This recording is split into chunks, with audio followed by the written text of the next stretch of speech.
মধ্যপ্রাচ্যের খেলা শেষ। ডোনাল্ড ট্রাম্প তো সেদিনই গলা ফাটিয়ে বলেছিলেন যে ইরানের নাকি সামরিক ক্ষমতা ধূলিসাৎ হয়ে গেছে। কিন্তু আজ আজ 2026 সালের 10ই মার্চ এমন কিছু ঘটনা ঘটে গেল যা পেন্টাগন থেকে শুরু করে তেল আবিবের ঘুম চিরতরে হারাম করে দিয়েছে। রাতের অন্ধকারে এমন এক আগ্নেয়গিরি ফেটেছে যার লাভায় পুড়ছে খোদ আমেরিকার অহংকার। একটু ঠান্ডা মাথায় ভাবুন তো দর্শক, আমরা এতদিন টিভিতে যা দেখেছি তা ছিল কেবল ট্রেলার। আসল সিনেমা তো শুরু হলো গত রাতে। অপারেশন ট্রু প্রমিস 4-এর 33তম ঢেউয়ে ইরান এমন এক ধ্বংসলীলা চালিয়েছে যা আধুনিক যুদ্ধবিদ্যার সমস্ত হিসেব নিকেশ উল্টে দিয়েছে। আজকের ভিডিওতে কোনো ফালতু কথা হবে না, একদম cut to cut, point to point আলোচনা করব 4টি বড় ব্রেকিং নিয়ে, যা এই মুহূর্তে পুরো দুনিয়ার জিওপলিটিক্সকে কাঁপিয়ে দিচ্ছে। আজকের প্রথম বড় ব্রেকিং, ইসরায়েলের বুকে 1 টন ওজনের খাইবার মিসাইলের বৃষ্টি এবং আয়রন ডোমের শোচনীয় ব্যর্থতা।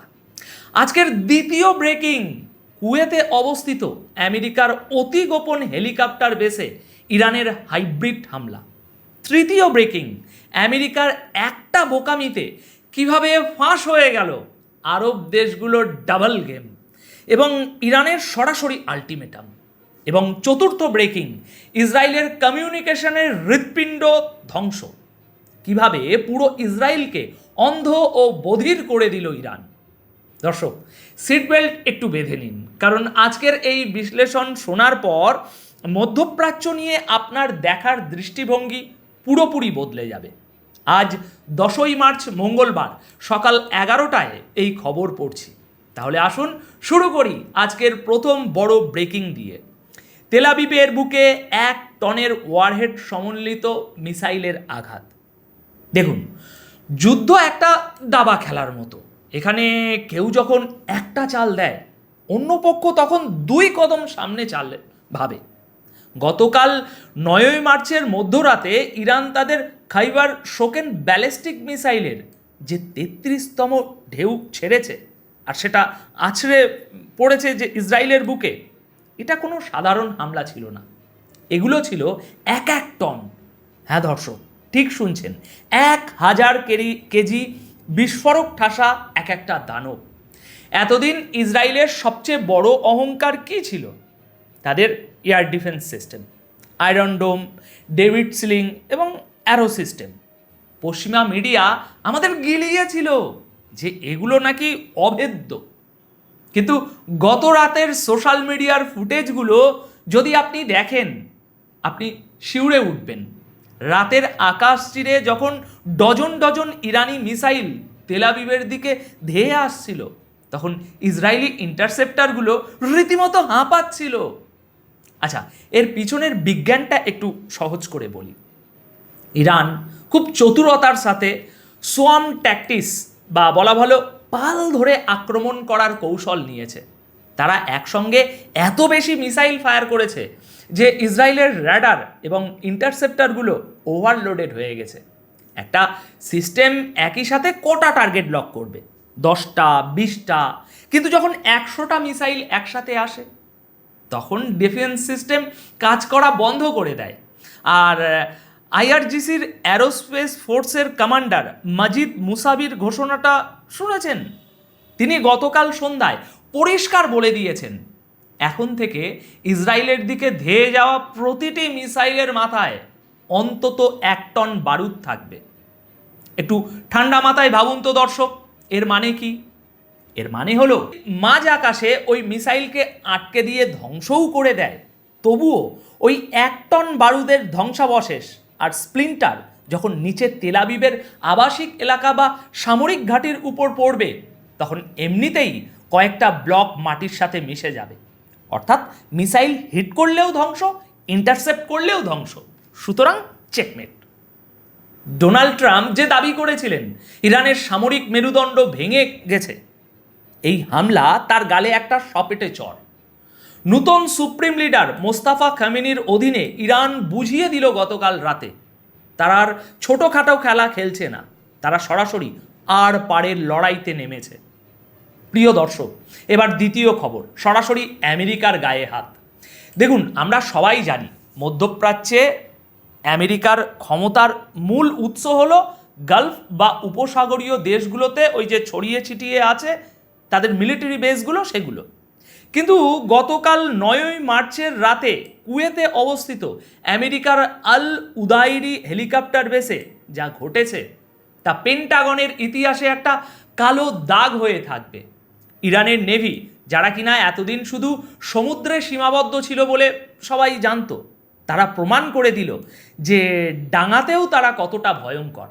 তারা কুয়েতের এই আমেরিকান বেসে গতকাল 9ই মার্চের রাতে একটা নিখুঁত হাইব্রিড অ্যাটাক করেছে। হাইব্রিড অ্যাটাক মানে কি? মানে হলো একই সাথে সুসাইড ড্রোন এবং ব্যালিস্টিক মিসাইলের সমন্বিত হামলা। প্রথমে ড্রোন পাঠিয়ে শত্রুর র্যাডারকে বিভ্রান্ত করা, আর ঠিক সেই সুযোগে ব্যালিস্টিক মিসাইল দিয়ে মেন টার্গেট উড়িয়ে দেওয়া। এই হামলায় আমেরিকার মেনটেনেন্স সেন্টার এবং ফুয়েল স্টোরেজ অর্থাৎ জ্বালানির যে ডিপো তা পুরোপুরি ভস্মীভূত হয়েছে। ইরানের দাবি, আমেরিকার বেশ কয়েকটি অ্যাটাক হেলিকপ্টার মাটিতে থাকা অবস্থাতেই পুড়ে ছাই হয়ে গেছে। যদিও আমেরিকা এটা লুকাতে চাইছে, কিন্তু কুয়েতের স্থানীয় লোকজনের কথা অনুযায়ী বেস থেকে এমন কালো ধোঁয়া উঠছিল যা কয়েক কিলোমিটার দূর থেকেও দেখা গেছে। দেখুন দর্শক, আল উদাইরি বেস কোনো সাধারণ জায়গা নয়। ইরাক এবং গালফ দেশগুলোতে আমেরিকার যত স্পেশাল অপারেশন চলে তার লজিস্টিক সাপোর্ট যায় এখান থেকেই। এখানে সরাসরি আঘাত করার মানে হলো আমেরিকার সাপ্লাই চেন কেটে দেওয়া। আর এটাই হলো আসল খেলা। ইরান আমেরিকাকে চোখে আঙুল দিয়ে দেখিয়ে দিল, তোমরা যদি ইসরায়েলকে দিয়ে আমাদের বন্দরে হামলা করাও তবে তোমাদের আকাশযানগুলোও মাটিতে নিরাপদ থাকবে না। এবার তৃতীয় এবং অত্যন্ত গুরুত্বপূর্ণ বিষয় হলো আরব দেশগুলোর ডাবল স্ট্যান্ডার্ড বা বলতে পারেন ডাবল গেম কিভাবে ফাঁস হলো। দর্শক, এই পয়েন্টটা সবচেয়ে ইন্টারেস্টিং। কিন্তু এতদিন সৌদি আরব, জর্ডান, কুয়েত, বাহরাইনের মতো গালফ দেশগুলো পবিত্র গলায় দাবি করে আসছিল যে ভাই, আমাদের মাটি ব্যবহার করে ইরানের উপর কোনো হামলা হচ্ছে না, আমরা নিরপেক্ষ। কিন্তু সেই কথায় আছে না, চোরের 10 দিন তো গৃহস্থের 1 দিন। আমেরিকার সেন্ট্রাল কমান্ড সেন্টকম একটা বোকামি করে বসলো। তারা গতকাল 9ই মার্চ রাতে গর্ব করে কিছু ছবি রিলিজ করলো। সেই ছবিতে স্পষ্ট দেখা যাচ্ছে গালফের মরুভূমি থেকে আমেরিকার হাইমার্স রকেট সিস্টেম দিয়ে ইরানের দিকে ফায়ার করা হচ্ছে। শুধু তাই নয়, কুয়েতের মরুভূমিতে পড়ে থাকা আমেরিকান গোলা বারুদের খালি কন্টেনারের ভিডিও ভাইরাল হয়ে গেছে ইতিমধ্যে। আর যায় কোথায়? এই ছবি আর ভিডিও সামনে আসতেই আরব দেশগুলোর রাজনীতির মাঠে আগুন লেগে গেছে। আর ইরান সাথে সাথে এর ফায়দা তুলেছে। ইরানের পররাষ্ট্রমন্ত্রী আব্বাস আরাগাজি রীতিমতো সেন্টকমকে ধন্যবাদ জানিয়ে একটা টুইট করেছেন। তিনি বলেছেন, ধন্যবাদ আমেরিকা, তোমরাই প্রমাণ করে দিলে যে প্রতিবেশী আরব দেশগুলোর মাটি ব্যবহার করে আমাদের উপর হামলা হচ্ছে।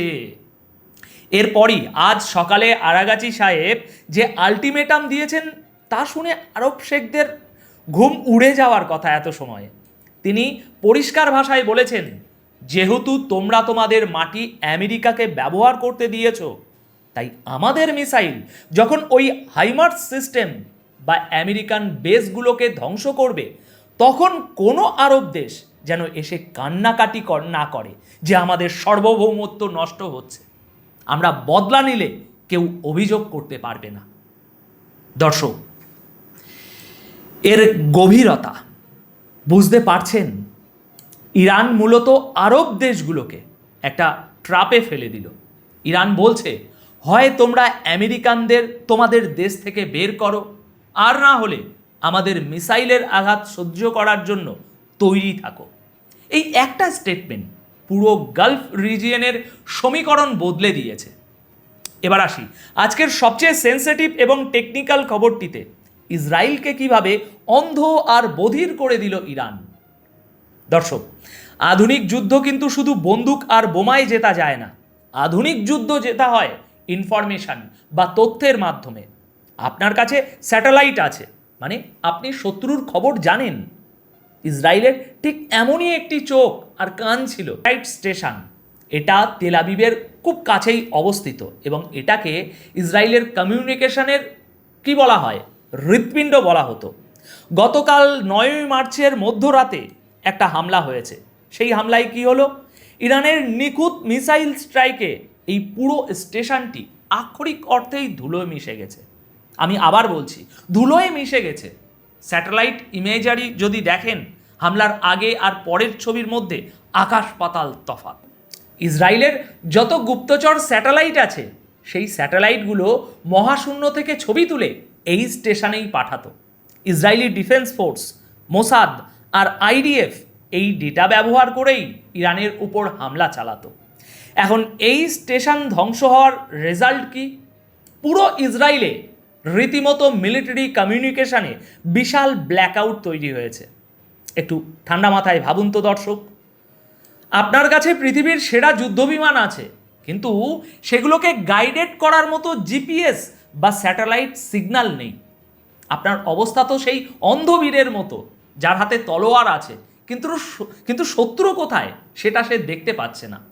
বেঞ্জামিন নেতানিয়াহু এবং ট্রাম্পের জন্য এর চেয়ে বড় ইন্টেলিজেন্স ফেলিয়ার আর কিছু হতে পারে না। দর্শক, আমরা একদম ভিডিও শেষ পর্যায়ে চলে এসেছি। এতক্ষণ যে ঘটনাগুলো আপনাদের সামনে একে একে আমি তুলে ধরলাম, এগুলো শুধু কিছু বিচ্ছিন্ন বোমা ফাটার খবর নয়। এগুলো হলো জিওপলিটিক্যাল টেকটনিক প্লেট সরে যাওয়ার ভয়ঙ্কর আওয়াজ। ইরানের খতম আল আম্বিয়া সেন্ট্রাল হেডকোয়ার্টারের চিফ মেজর জেনারেল আবদুল্লাহি আমেরিকা এবং ইসরায়েলকে একটা চরম সত্য স্মরণ করিয়ে দিয়েছেন। গতকাল সন্ধ্যায় তিনি বলেছেন, তোমরা মিস ক্যালকুলেশন বা ভুল হিসাব করছো। আমাদের মিসাইলের সংখ্যা তোমাদের কল্পনার চেয়েও অনেক অনেক বেশি, আর এর প্রমাণ তোমরা রণক্ষেত্রে আমাদের মিসাইল গুনতে গুনতে পেয়ে যাবে। কি সুন্দর কথা, তাই না দর্শক? তিনি বুঝিয়ে দিয়েছেন যে ইরান এখন আর ভয় দেখিয়ে চুপ করে থাকার পাত্র নয়। তারা লম্বা এবং ক্লান্তিকর একটি যুদ্ধের জন্য পুরোপুরি প্রস্তুত। হ্যাঁ, আমি এটা অস্বীকার করছি না যে এই যুদ্ধে ইরানেরও ক্ষতি হচ্ছে না, কোনো কিছু। ইরানেরও ক্ষতি হচ্ছে। ইসরায়েল বা আমেরিকা দুই সুপার পাওয়ার হাত গুটিয়ে মোটেই বসে নেই, তারাও হামলা করছে এবং আগামী দিনে হয়তো আমরা ইরানে এর থেকেও বেশি ধ্বংসলীলার খবর পাবো। কিন্তু আজকের পরিস্থিতি অন্তত এটা প্রমাণ করে যে ডোনাল্ড ট্রাম্পের সেই ইরান দুর্বল হয়ে গেছে এই তত্ত্ব পুরোপুরি ফ্লপ রে ভাই। যখন সবাই ভাবছে যুদ্ধ হয়তো শেষ, ঠিক তখনই মধ্যপ্রাচ্যে শুরু হচ্ছে নতুন এক ধ্বংসের অধ্যায়। টনের পর টন মিসাইল, ধ্বংস হওয়া স্যাটেলাইট স্টেশন আর ভয়ে কাঁপতে থাকা আরব বিশ্ব, সব মিলিয়ে আমরা হয়তো তৃতীয় বিশ্বযুদ্ধের একদম দোরগোড়ায় দাঁড়িয়ে আছি। এবার আমি আপনাদের কাছে একটা প্রশ্ন রাখতে চাই দর্শক, আমেরিকা যেভাবে মধ্যপ্রাচ্যের আরব দেশগুলোকে ঢাল হিসাবে ব্যবহার করছে, আর ইরান যেভাবে 1 টন বারুদ নিয়ে তাদের দিকে ধেয়ে যাচ্ছে, এই পরিস্থিতিতে আপনার কি মনে হয় ইসরায়েল কি পারবে তাদের এই ভাঙাচোরা আয়রন ডোম দিয়ে নিজেদের অস্তিত্ব টিকিয়ে রাখতে? নাকি আগামী কয়েক মাসের মধ্যেই আমরা মধ্যপ্রাচ্যের মানচিত্রে একটা বিশাল পরিবর্তন দেখতে চলেছি? আপনাদের লজিক্যাল মতামত আমাকে কমেন্ট বক্সে জানান। আমি সত্যি আপনাদের বিশ্লেষণগুলো পড়তে চাই। আর ভিডিওটি যদি তথ্যবহুল মনে হয়ে থাকে তাহলে ভিডিওটি একটি লাইক দিয়ে চ্যানেলটি সাবস্ক্রাইব করে রাখুন, কারণ বিশ্ব রাজনীতির আসল খেলা কেবল শুরু হলো। আর সেই খবরের সবচাইতে তীক্ষ্ণ বিশ্লেষণ নিয়ে আমরাই এই একই স্ক্রিনে আসব। ভালো থাকবেন, সুস্থ থাকবেন, চোখ কান খোলা রাখবেন। ধন্যবাদ আপনাদের সকলকে।